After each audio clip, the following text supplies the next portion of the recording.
Oke, halo teman-teman, kembali lagi di channel ini dan balik lagi bersama saya, ya, gua anonim di channel ini ya. Meskipun kalian udah tahu dari user GitHub-nya. Oke, jadi video ini kita bahas tentang wireless networking ya. Jadi ya, ini adalah materi yang ya sebenarnya cukup cukup sedikit ya materinya. Karena ya ini based on apa ya landasan yaitu di layer 2 gitu ya. Jadi wireless networking kita langsung mulai aja ya. Eh, jadi dulu networking itu ketika kita connect internet, kita perlu kabel ya teman-teman. Kita pakai kabel, WiFi itu mungkin jarang lah ya. Kita dulu mungkin ke tempat cafe gitu, masih belum ada tuh, Mas minta password WiFi-nya gitu, ya jarang gitu ya. Jadi mulai apa? Mulai banyak ISP yang menyediakan router-router yang bisa wireless ya. Namanya adalah AP atau access point ya, access point. Sering tuh kadang disebut ya, AP itu access point. Nah, dengan adanya wireless seperti ini, maka apa ya, kadang security di wireless itu menjadi agak kurang. Kenapa? Karena kan datanya di ini ya, ditransmit over over udara ya. Jadi semua orang tuh bisa nge-sniff teman-teman ya. Jadi WiFi hacking itu bukan sesuatu yang sulit sebenarnya. Karena bisa aja ya hacker itu memasang kayak WiFi receiver di sini ya, yang bisa nge-sniff semuanya di sini nih ya, semuanya yang connect ke sini gitu. Ya, even dia bisa tahu WiFi passwordnya dan lain sebagainya. Oke, kita langsung mulai aja dari standar wireless itu awalnya ya 802.11 itu nama standarnya. Gue juga nggak tahu ini angka apa ya. Jadi ya leave it as it is gitu. Nah, ini mendefinisikan bagaimana wireless device berkomunikasi dan bagaimana cara mengamankan. Ya, jadi ada dua standar ya, standar gimana cara dia komunikasi dan bagaimana cara mengamankan komunikasinya. Nah, untuk modenya ada dua, yaitu yang ad hoc mode sama infrastructure mode ya. Yang ini infrastructure mode, ini ad hoc mode. Nah, infrastructure mode ini ya mungkin seperti ini ya, ke AP ini access point kayak WiFi, ada yang connect gitu. Bentuknya kayak star topologi ya. Sedangkan ad hoc mode lebih ke mesh topologi. Iyalah, ini lebih ke peer to peer ya. Iyalah, contohnya seperti kayak mungkin Bluetooth seperti itu. Ya, kalau ini contohnya seperti WiFi. Nah, tapi di video kali ini kita nggak bahas dalam tentang Bluetooth ya. Nggak ada slide tentang Bluetooth. Mungkin kalian bisa search sendiri di internet. Protokolnya gimana gitu. Kita akan bahas mostly tentang WiFi di sini ya. Oke, jadi WiFi ya. Wah, gua bahkan nggak mention WiFi apapun di sini ya. Jadi WiFi itu adalah eh coba kita lihat WiFi. Gua nanti tambahkan deh di slide ya hati WiFi. Wireless Fidelity ya. Adalah wireless networking teknologi yang menggunakan radio wave untuk menyediakan wireless high speed internet access. Ya, itu teman-teman WiFi. WiFi. Oke,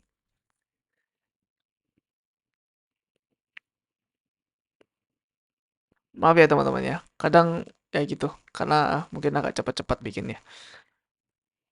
Jadi most protokol yang sering digunakan adalah WiFi ya. Nah, WiFi itu beberapa komponen di WiFi ya. Kita bahas dari yang pertama dulu ada namanya SSID ya atau Server Set Identifier. Nah, ini adalah nama WiFi yang biasanya kita tanya gitu. Kayak, "Mas, password WiFi-nya apa?" gitu ya. Dan di situ kan biasanya ada ID-nya ya. Ada kayak misalkan cafe A gitu. Terus password WiFi-nya apa? Atau hotel A password WiFi-nya apa? Atau restoran A password WiFi-nya apa gitu. Nah, itu adalah namanya SSID ya, dari itunya, nama dari eh, nama dari itunya, nama nama WiFi-nya gitu. Misalkan ini ya, ini adalah ini gua coba ya. Nah, ini ada beberapa nama Wi-Fi-nya. Seperti itu. Nah, kalau kalian lihat di sini, ini juga ini ada beberapa ya nama Wi-Fi di sini. Ini SSID, teman-teman, ya. Ini adalah SSID. Oke. Ini adalah namanya, kemudian ada lagi nah ini bisa dipublikan ya, bisa dibuat publik. Jadi si apa namanya AP-nya, access point-nya, dia memancarkan broadcast terus. Kalau SSID ini ada, SSID ini ada gitu ya. Nah tapi bisa aja teman-teman dibuat private ya. Jadi dia nggak broadcast ya. Jadi dari klien yang masukin manual gitu ya. Contoh, eh ini harusnya semua device bisa ya, semua OS bisa. Ini advance, kemudian sorry, yang mana ya? Other. Nah, ini kita bisa setting sendiri network name-nya apa gitu ya, passwordnya apa gitu. Nah, gue juga pernah coba-coba ini ya.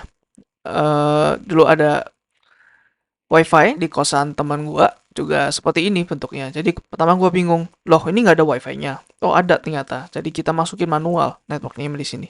Ya ini lebih secure tapi ya pastinya lebih apa ya, nggak user friendly seperti itu. Jadi misalkan di cafe atau hotel ya takutnya nanti pelanggannya akan kecewa ya dengan sistem WiFi-nya, akan meribetkan karena harus ngetik dulu nih ya network name-nya apa dan nggak boleh typo gitu.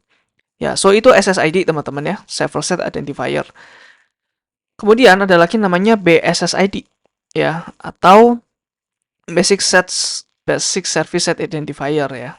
Ini adalah MAC address-nya dari Wireless Access Point ya, WAP. WAP berarti Wireless Access Point ya, yang memancarkan ini. Sama kayak Soho router kalian, itu juga WAP. Nah, base SI itu simpelnya adalah MAC address-nya, ya, MAC address dari WAP-nya itu. Gitu aja. Nah, ini gunanya apa? Gunanya untuk membedakan antar multiple access point yang menggunakan SSID yang sama ya di network yang besar seperti kampus atau mall. Nah, jadi kadang ada beberapa misalkan di mall ya atau di kantor gitu. SSID-nya satu doang ya, tapi bisa across lantai-lantai ya. Atau di mall bisa across mall 1, mall 2, mall 3 gitu ya. Misalkan di PIM 1, PIM 2, PIM 3 itu sama SSID-nya. Nah, itu gimana caranya ya? Jadi kita kan tetap perlu ada MAC address-nya untuk saling mengetahui kalau default-nya kemana sih ininya default gateway-nya gitu. Harus ada MAC address-nya dan beda-beda gitu. Jadi MAC address itu di dunia WiFi ya namanya adalah BSSID.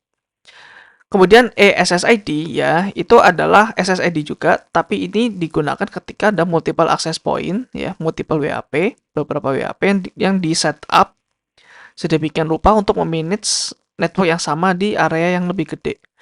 Ya.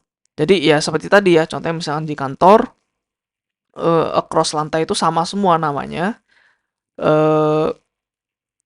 Tapi kan apa ya? WAP-nya beda-beda gitu.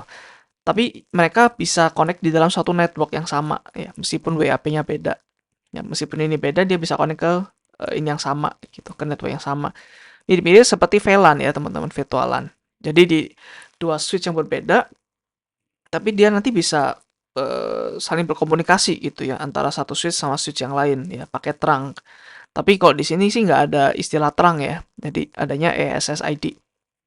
Nanti SSID itu berlaku untuk di satu WAP aja ya, yang tidak di-extend lagi ke satu WAP yang lain. Kenapa ada banyak WAP? Ya biar range-nya akan semakin gede gitu ya. Karena nggak mungkin di satu mall cuma pakai satu WAP itu nggak mungkin. Pasti ada banyak ya. Jadi kalau SSID itu lebih ke gedeannya gitu. Oke, nah ini contoh setupnya ya. Jadi di sini Ethernet ya, ini switch seperti biasa. Nah, ini adalah trunknya teman-teman ya. Switch ke AP ini sama-sama layer 2 layer 2 device ya.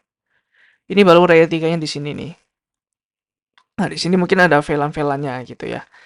Nah, ini adalah suatu BSS ya. BSS Basic Service Set Ini SSID-nya atau MAC address-nya. Nah, terus SSID untuk ini ya, untuk di yang lingkaran ini. Jadi scope-nya ini ada macam-macam ya. Ada scope yang lebih kecil, itu nama SSID, ini juga sama. Tapi scope yang lebih gede namanya ESSID. Karena ini sama ya, meskipun MAC address-nya beda, BSSID-nya, tapi ini dalam cakupan ESSID yang sama ya. Jadi itu aja teman-teman ya untuk SSID, BSSID sama ESSID.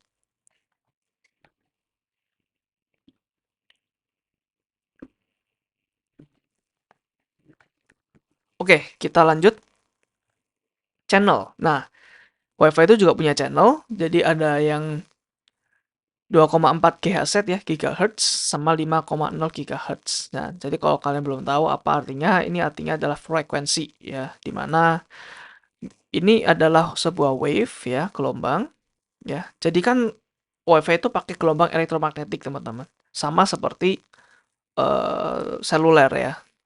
Pokoknya yang wireless lah, pakai elektromagnetik ya. Jadi dia itu bisa, yaitu gelombang elektrik sama magnet yang jadi satu gitu. Nah, gue kurang detail di domain ini ya, gue kurang paham di domain ini. Jadi kalau ada teman-teman yang mungkin paham di domain ini, please correct me if I'm wrong ya di kolom komentar nanti. Jadi ya elektromagnetik, ini ada sebuah gelombang ya, misalkan gelombang elektromagnetik seperti itu, dan hertz itu adalah berapa kali ini ya, berapa kali satu gelombang, berapa kali ini dianggap satu gitu ya, dari sini sampai sini dianggap satu. Nah, berapa kali ini terjadi dalam 1 detik gitu. Jadi let's say ini ke sini ini 2 detik gitu ya. Nah, berarti karena ini 2 second nih ya, bukan 25. 2 second berarti ini karena satu gelombang, 1/2 berarti 0,5 Hz.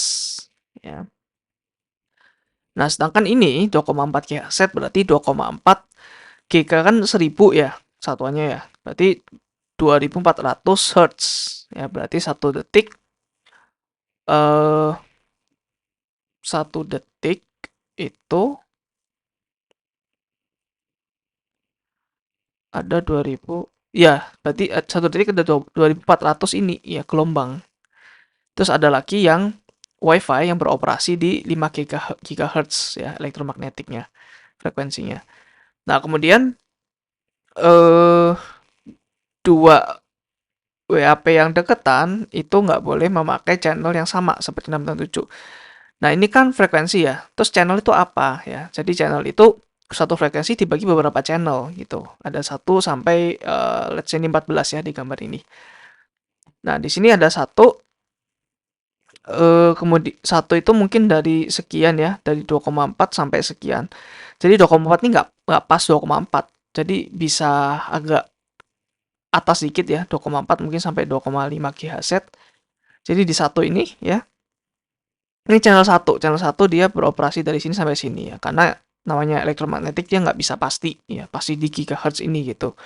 Pasti ada room of error-nya seperti itu ya. Tapi kalau di sini ya room of error-nya udah sampai segini doang, nggak mungkin ke yang lain gitu.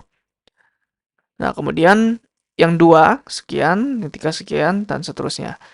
Nah, untuk defaultnya lebih baik itu kalian pakai yang 1611. Kenapa? Karena mereka itu sama-sama lepas ininya ya, nggak ada yang saling masuk gitu.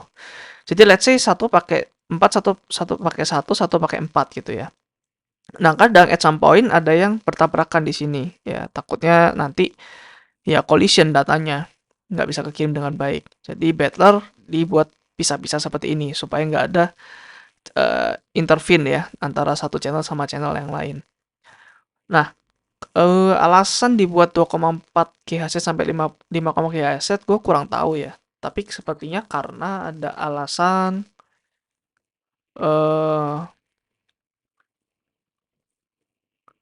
nah, ada alasan di mana mungkin awalnya 2,4 GHz. Tapi karena ada banyak eh, komponen-komponen elektronik ya, seperti microwave dan lain sebagainya. Jadi mereka bisa saling interfere gitu, saling bertabrakan. Jadi that's why dibuat yang paling baru adalah 5 GHz gitu untuk WiFi. Oke. So, untuk yang 2,4 GHz ada 14 channel, tapi untuk yang 5 GHz ini biasanya lebih banyak ya. Nah, ini biasanya mungkin bisa 40 gitu channelnya. karena ROM ininya gede gitu, jarang sepi lah ya, jarang yang pakai. eh Nah, Channel 14 ini juga bisa ya, tapi ini nggak diperbolehkan untuk publik ya, karena biasanya untuk militer or something gitu ya. Kalau kalian baca-baca seperti itu. Oke, so itu untuk channel ya, teman-teman. Kemudian collision. Di WiFi kadang kita bisa dua device untuk mengirim satu yang sama. Ya, dalam satu channel yang sama itu bisa tabrakan. Ya, kalau di yang Ethernet kemarin ada namanya CSMA dan CD, collision detection. Tapi kalau di yang sekarang ya namanya CA atau collision avoidance. Karena di WiFi kita nggak bisa detect collision detection gitu. Karena radio itu half duplex ya. Ingat half duplex itu apa? Half duplex itu, oke, gua yang lupa teman-teman ya. Oke, sebentar. Half duplex itu hanya searah ya. If not, I'm not mistaken, uh, half duplex ya hanya dua arah tapi nggak bisa barengan ya, seperti walkie talkie ya, dua arah tapi nggak bisa barengan. Nah, karena kan di WiFi itu ya, WiFi itu seperti itu, berarti nggak ada di collision detection. Jadi dia nggak bisa listen sama send at the same time ya. Jadi nggak ada dan juga nggak ada eh, electrical peak seperti di wide network. Jadi kalau misalnya ada collision, biasanya ada electrical peak ini nih, bisa dilihat ya secara elektriknya. Entah voltnya atau ampere-nya gue lupa gitu ya. Tapi nggak ada yang bisa simple to detect. Jadinya kita hanya bisa menghindari yang nggak bisa detect. Nah, ada dua cara, ada yang DCF namanya, ada yang PCF, Distributed Coordination Function dan Point Coordination Function. Gua nggak akan detail di sini ya, kalian bisa riset sendiri nanti. Oke, and then standar-standar WiFi ya, ini ada beberapa juga. Ini originalnya tadi ya, 802.11, di Rectified tahun 97 ya, ini termasuk baru sih sebenarnya. Nah, ini maksimum bandwidth-nya hanya 2 Mbps teman-teman. Sangat-sangat slow ya. Kemudian berikutnya ada yang A ya, tahun 99. Nah, yang A ini beroperasi di 5 GHz ya. Jadi ini mulai ada nih 5 GHz. Dan speednya up to berarti maksimum ya sekian 54 Mbps. Range-nya lebih pendek ya daripada 2,4 GHz. Tapi nih less prone to interference. Karena device yang pakai 5 GHz itu sedikit ya. Tapi range-nya somehow ini lebih pendek ya. Berarti jangkauannya lebih rendah gitu. Kemudian ada B juga, ini di 99 juga, dia pakai 2,4. Nah, ini versi yang 2,4-nya ya. Bandwidth-nya sampai 11 saja.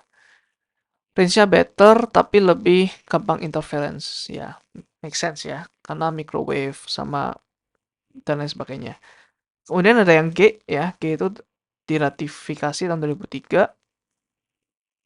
Eh, dia itu mengcombine yang A sama B. Best of both gitu. Dia itu tetap 2,4 ya, seperti yang B, dan bandwidth-nya itu seperti yang A ya, bandwidth-nya bisa lebih gede. Tapi dia tetap 2,4 GHz. Nah, ini backward compatible sama yang B ya, karena sama-sama 2,4 nih. That's why itu backward compatible. Terus ada yang N ya, ini 2009, gapnya lumayan jauh ya, 6 tahun. Ini signifikan improvement. Nah, ini udah ada support untuk MIMO, multiple input multiple output teknologi. Berarti at the same time dia bisa mengirim beberapa message sekaligus seperti itu. Nggak harus kirim tunggu balik terus kirim lagi ya. Pakai MIMO dia support dua-duanya ya, 2,4 sama 5. Speednya, nah ini baru kenceng banget nih, baru signifikan 600 Mbps. Nah, ini seperti tadi ya, spatial stream, multiple data stream di dalam single channel gitu. Kemudian ada AC, ini yang latestnya 2013.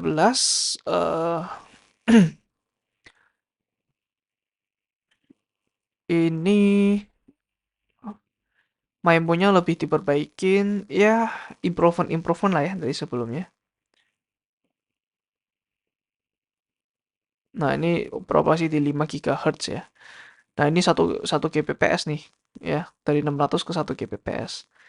Ya, dan ini keep improving ya teman-teman ya. Jadi kalian nggak perlu hafalin, it's okay. Yang penting tahu aja ya standarnya apa aja. Oh, ada A, ada B, ada G gitu. You can look up to the internet ya. So nggak perlu repot-repot menghafal ya.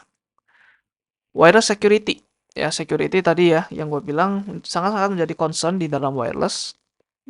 Yang pertama ada MAC address filtering ya. Jadi ini di setting di dalam router ya atau wireless AP-nya. Jadi ini digunakan untuk memfilter ya siapa aja yang boleh join ke network ya.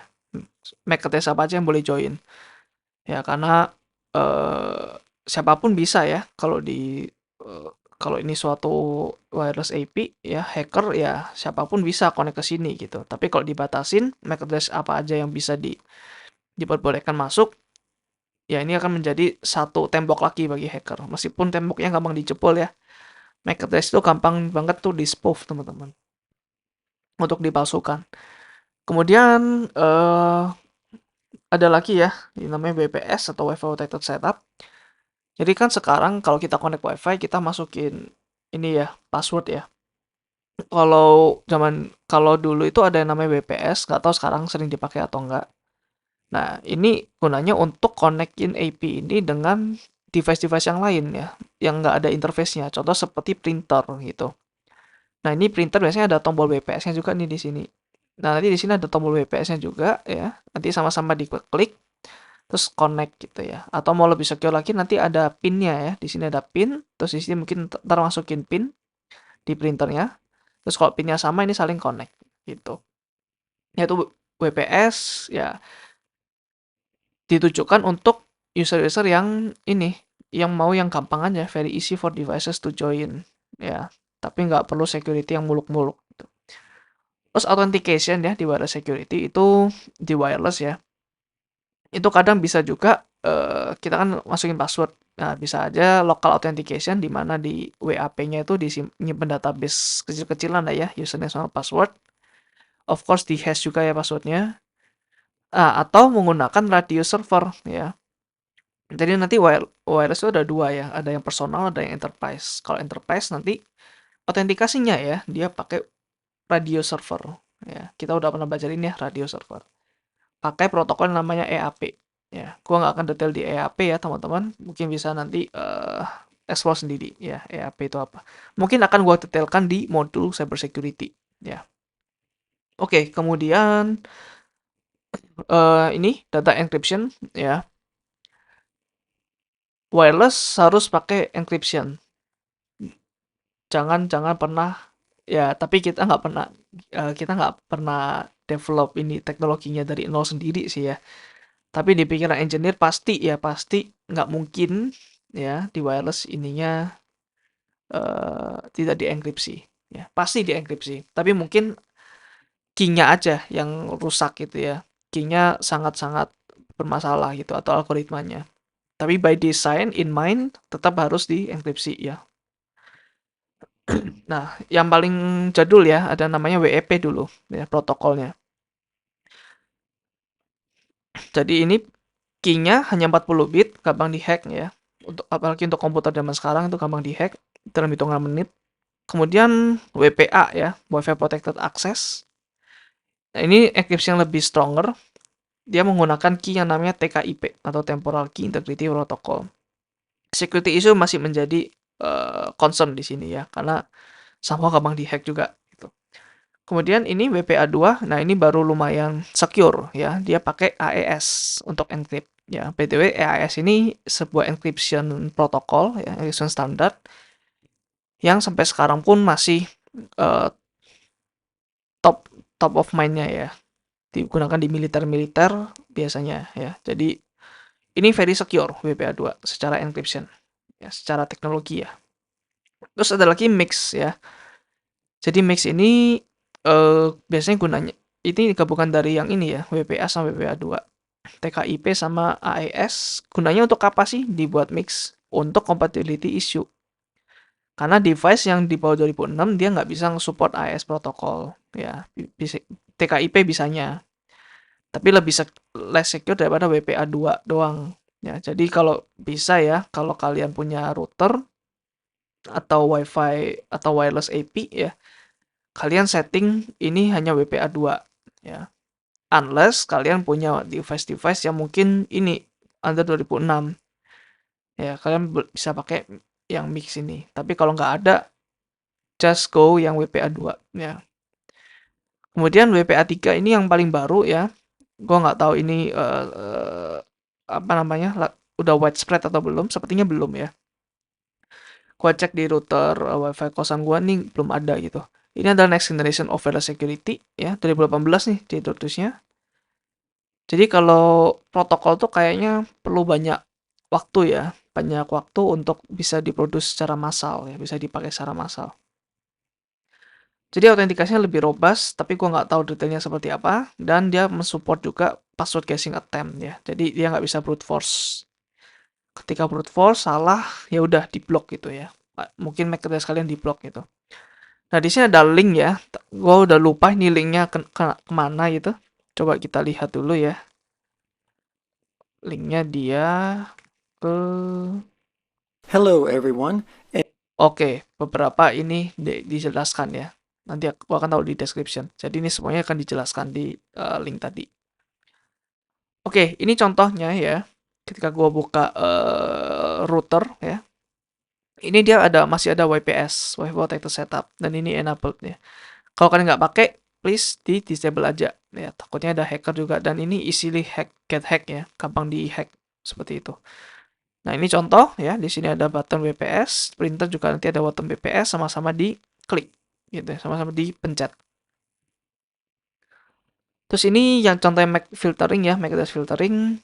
Ya, kalau mau enable, klik enable, terus klik allow, terus klik add new ya. Mau MAC address apa aja yang mau di block. Seperti itu. Bisa dijailin ya teman-teman, kalau kalian ada di kos atau di apa namanya, dimanapun, kalian bisa coba masuk ke routernya, kemudian blokir MAC address semua MAC address yang connect ke router ya. Caranya gimana? Caranya bisa lihat DHCP-nya. Ya, DHCP-nya agentnya apa aja gitu. Tapi ya please untuk have fun aja ya, jangan untuk kejahatan beneran. Gua nggak ngajarin kalian untuk melakukan kriminal ya. Ini untuk have fun doang. Nah, tapi gimana caranya masuk ke dashboard router ini gitu? Kan biasanya dikasih username sama password. Nah, kekurangan dari orang-orang Indonesia ya adalah mereka itu malas, teman-teman. Ketika mereka beli router baru, ya udah as is aja gitu, nggak perlu ganti username, nggak perlu ganti password, karena ya supaya apa namanya, network technician-nya ya itu kalau ngecek langsung bisa login gitu, nggak perlu tanya-tanya passwordnya, dan itu sangat-sangat bahaya ya. Jadi sebisa mungkin ya router itu passwordnya harus diganti, jangan default ya. Kalau default semua orang bisa akses uh, dashboard router kalian seperti itu ya. Nah, ini contohnya ya. Tadi ya pakai encryption-nya mau pakai WEP atau WPA2 Enterprise atau WPA personal. Untuk Enterprise atau personal akan gue jelaskan next ini ya.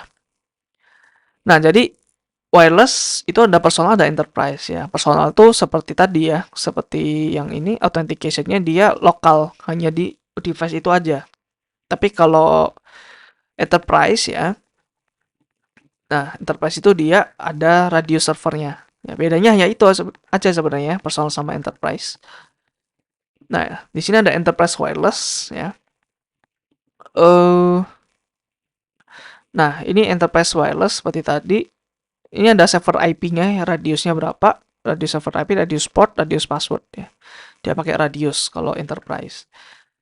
Karena kan dia menghandle user yang banyak banget ya, nggak seperti personal yang cuma ada satu gitu. Nah, oke. Terus, nah ini beberapa fitur ya dari Enterprise Wireless. Mungkin kalian jarang pegang lah ya, Enterprise Wireless. Gua pun juga nggak pernah pegang gitu. Ini hanya ilmu dari buku aja ya, bukan ilmu pengalaman. Oke, yang pertama, secara hardware ya, dia itu lebih bagus ya. Biasanya pakai metal daripada plastik. Nah, suhu router pasti plastik ya. Teman-teman coba lihat router di rumah kalian, coba di tok-tok-tok ini plastik itu. Ya, kemudian untuk wireless administration ya, dia membutuhkan centralized administration untuk WAP-nya. Jadi WAP-nya pasti banyak banget di enterprise wireless ini ya. Yang ESSID tadi ya. Ingat ESSID ya. Itu WAP-nya akan banyak banget. Ini contohnya ya. Ini WAP-nya semuanya. Kita perlu centralize untuk memanage semua ininya ya. Semua wireless ini WAP-nya. Nah, caranya gimana? Caranya nanti kalian bisa coba ada di video selanjutnya sih sebenarnya ya. Pakai namanya SNMP ya. Atau SDN, Software Defined Networking, seperti itu. Oke, kemudian ada lagi VLAN pooling ya. Jadi kan ketika kita connect ke sebuah WiFi ya, itu WiFi itu ada beberapa VLAN ya nanti ya. Karena untuk segmentation, untuk security. Jadi akan sangat bahaya kalau apalagi ESSID ya, semua yang connect ke sini akan diassign ke dalam network yang sama ya. Jadi biasanya ada VLAN, beberapa VLAN ya. Misalkan let's say ada 10 VLAN di SSID ini. Nah, ketika connect ke router ya, sorry, ketika connect ke WiFi, device connect ke WiFi, nah ini kan dapat IP address tuh. Nah, dia akan secara random ya, si ininya akan random akan mengassign device ini ke VLAN nomor berapa, seperti itu ya.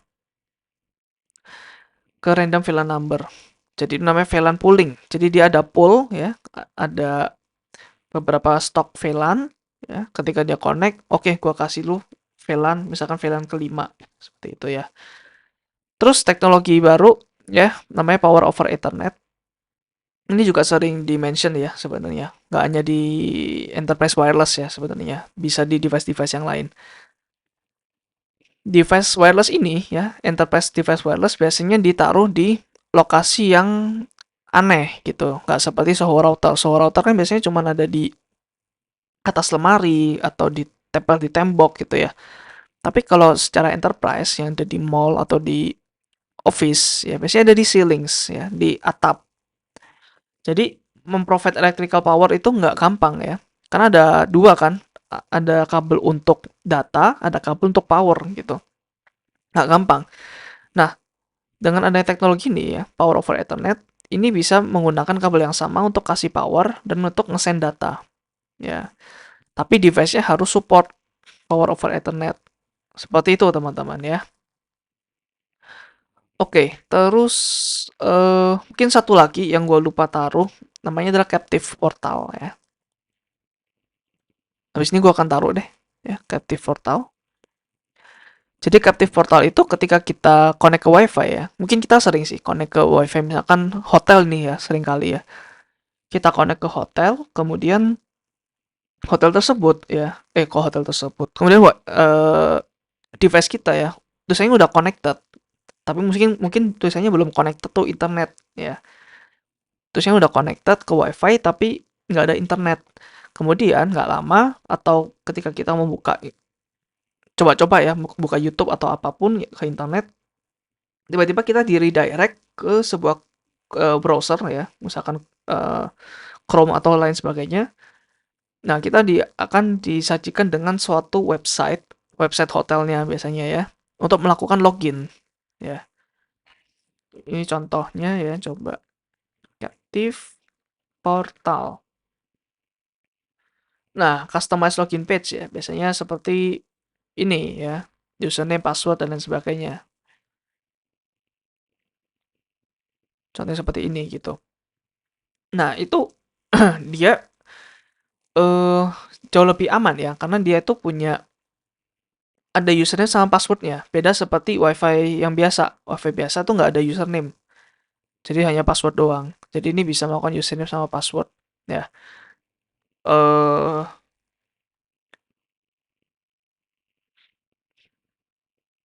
Ya itu salah satu hal yang perlu perlu dikonsider ya untuk Captive Portal.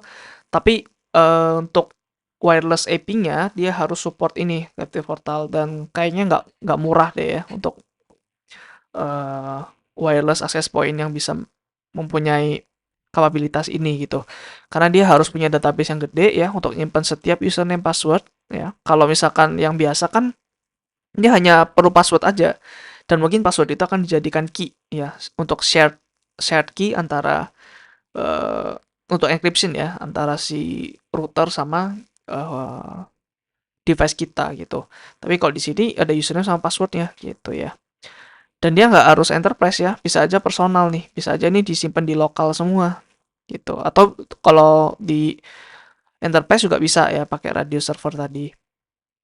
Ya, so ini kalau bisa ya kalian pakai Captive Portal ya. Kalau kalian punya bisnis atau apapun yang mau aman banget ya, pakai username sama password. Dan ini biasanya didaftarin dulu ya di dalam database ini.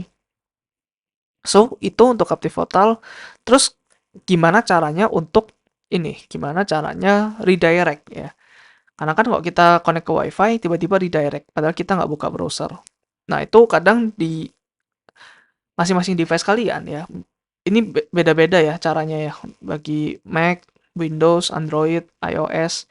Jadi ketika kita connect ke WiFi, secara default si device kita akan mencoba untuk mengakses internet gitu. Pakai eh, biasanya pakai websitenya manufacturer kalian gitu. Misalkan MAC address, dia coba connect ke apple.com. Kok MAC address, macOS. Kalau Windows, dia connect ke microsoft.com dan lain sebagainya. Jadi ketika itu gagal, ya, ketika itu gagal, dia akan redirect ke browser. Ya, jadi in the first place dia masing-masing device dia berusaha connect ke internet dulu.